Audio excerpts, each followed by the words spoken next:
প্রশ্ন আসতে পারে না? শরিয়াতে দুই নবীকে সিজদা করার অনুমতি আল্লাহ তাআলা কুরআনুল কারীমের ভিতরে বলেছেন। এ ব্যতীত কোনো মানুষকে সিজদা করতে পারবে না। একজন হলেন হযরত আদম আলাইহিস সালাতু ওয়াস সালাম, তিনাকে আল্লাহ তাআলা সিজদা করার অনুমতি দিয়েছেন এবং ওই কথাগুলো কুরআনুল কারীমের ভিতরে আয়াত হিসেবে সন্নিবেশিত করেছেন। দ্বিতীয় নবী হযরতে ইউসুফ আলাইহিস সালাতু ওয়াস সালাম, তিনার পিতা এবং মা এবং তিনার ভাইয়েরা, তিনি স্বপ্নে দেখলেন যে আহাদা আশারা কাওকাবান ওয়াশ শামসা ওয়াল কমারা রাআইতুহুম লি সাজিদিন।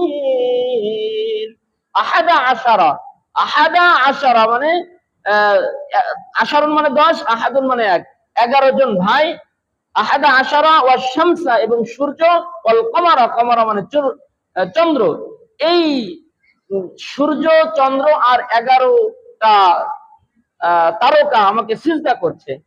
তো হযরতে ইউসুফ আলাইহিস সালাতু ওয়াস সালামের এই স্বপ্নের ব্যাখ্যা হলো যে 11 তারকা মানে 11টা ভাই, সূর্য মানে তিনার পিতা, চন্দ্র মানে তিনার মা। আহাদা আশারা কাওকাবা ওয়াশ শামসা ওয়াল কমারা রাআইতুহুম লি সাজিদিন, তাকে সিজদা করেছে। এই দুইজন নবীর জন্য এই দুইবার সিজদার অনুমতি আল্লাহ তাআলা দিয়েছেন, যা কুরআনুল কারীমের ভিতরে খুসুসান একেবারে স্পষ্ট ভাবে আল্লাহ তাআলা দিয়েছেন। এখন অনেক মানুষ বলতে পারে যে সিজদা যখন মর্যাদার জন্য করা হয়, আমরা আমাদের পীরকে সিজদা করব। অনেক জায়গায় করে কি করে না? করে কি করে না?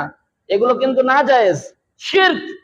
সিজদা করা, মানুষকে সিজদা করা, গাছকে সিজদা করা, কবরকে সিজদা করা, প্রত্যেক বস্তুকে ইবাদতের উদ্দেশ্য নিয়ে সিজদা করা, নতজান হওয়া, এটা শিরক। আর আল্লাহ তাআলা শিরককে অপছন্দ করেন। শিরককে কেন অপছন্দ করেন? সময়ের স্বল্পতা, তারপরে একটু বলি। শিরক আল্লাহ তাআলার কাছে সবথেকে বড় অপছন্দের আমল, বড় অপছন্দের গুনাহ। কারণ দেখেন, শিরক হলো মানুষের গায়রাতকে, মানুষের ইজ্জতকে নষ্ট করে।